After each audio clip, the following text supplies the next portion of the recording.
Joining me right now is the Chief of Staff for Vice President Mike Pence. Mark Short is here. Are there any plans on the part of the administration to react to what's taken place in Hong Kong? Well, Maria, I think the administration has spoken out several times talking about the need to resolve this peacefully and calling on both the protesters and the Chinese government to resolve it peacefully. This is an agreement that was signed 35 years ago to make sure that the situation in Hong Kong is one that China respects the independence. And we're calling on China again to make sure that they help to make sure that this is resolved peacefully, that people have the right to protest, and that those are preserved and protected. Yeah, I mean, you know, one of the issues is that this is a lot of young people, Mark, and they're looking at their future, and they're saying, I don't want to be under authoritarian rule. That's not why I'm in Hong Kong, as China seems to be breaking another promise toward keeping Hong Kong independent, which was the promise in the handover to the British.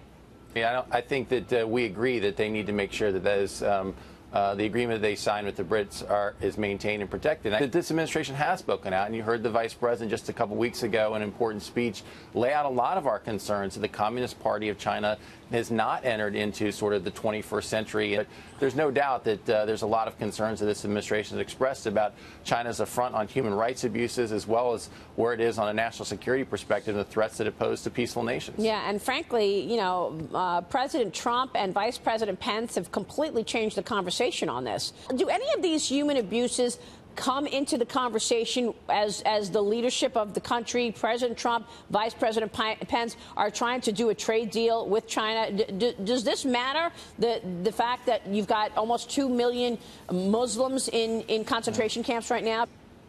Absolutely, Maria. I think that it's become part of the conversation. And again, the Vice President's speeches a couple weeks ago, I'd refer your viewers to, he talked about the persecution of the Uyghur Muslims, as well as persecution of Christians and the human rights abuses that happen in China.